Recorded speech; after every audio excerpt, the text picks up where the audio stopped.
विशेषज्ञों का मानना है कि टीकाकरण और संक्रमित होने के बाद बड़ी संख्या में लोगों में कोरोना वायरस के प्रति रोग प्रतिरोधक क्षमता विकसित होने के साथ ही कोविड की दूसरी लहर को रोकने के लिए लागू पाबंदियों में सुरक्षात्मक रवैया अपनाने की जरूरत है।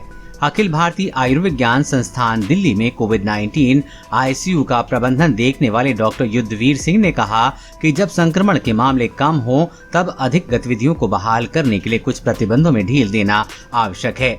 उन्होंने कहा कि लेकिन लोगों को बचाव के उपाय अपनाना बंद नहीं करना चाहिए।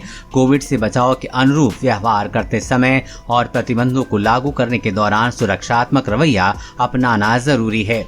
संक्रमण की दूसरी लहर के दौरान बड़ी संख्या में मामले सामने आए थे, इसलिए ऐसा संभव है कि दिल्ली में सामुदायिक स्तर पर रोग प्रतिरोधक क्षमता विकसित हो गई हो। वहीं सफदरजंग अस्पताल के डॉक्टर जुगल किशोर का कहना है कि पहले संक्रमित होने से और टीकाकरण के कारण लगभग 80% लोगों में वायरस के विरुद्ध प्रतिरोधक क्षमता विकसित हो गई है। उन्होंने कहा कि दूसरी लहर के दौरान सामने आए 60% मामलों के लिए कोरोना वायरस का डेल्टा प्रकार जिम्मेदार था। हमने डेल्टा और डेल्टा प्लस के बीच कोई बड़ा अंतर नहीं पाया है, इसलिए कोविड-19 के मामलों में अचानक वृद्धि की आशंका नहीं है जब तक कि कोई अधिक संक्रामक प्रकार सामने नहीं आ जाता।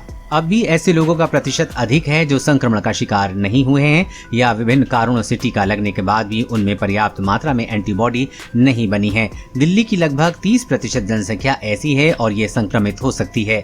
उन्होंने कहा कि दो चीजें हो सकती हैं। पहला, वायरस लोगों को धीरे धीरे संक्रमित करता जाएगा जब तक कि सामुदायिक स्तर पर प्रतिरोधक क्षमता विकसित न हो जाए, और दूसरा ये कि एक नया अधिक संक्रामक प्रकार सामने आए जिससे बड़ी संख्या में लोग संक्रमित हों जब तक कि सभी की प्रतिरोधक क्षमता विकसित न हो जाए।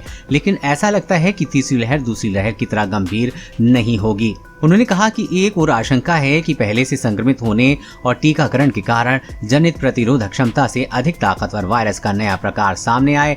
डॉक्टर किशोर ने कहा कि ऐसा होता है तो बड़ी समस्या खड़ी हो जाएगी।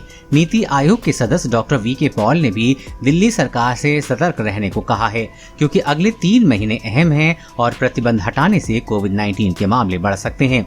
हालांकि भारतीय आयुर्विज्ञान अनुसंधान परिषद के डॉक्टर समीरन पांडा ने 9 जुलाई को हुई बैठक के दौरान दिल्ली आपदा प्रबंधन प्राधिकरण को बताया था कि तीसरी लहर दूसरी लहर जितनी गंभीर नहीं होगी। कोरोना वायरस और कोरोना वैक्सीन से जुड़ी हर अपडेट पाने के लिए चैनल को सब्सक्राइब करें।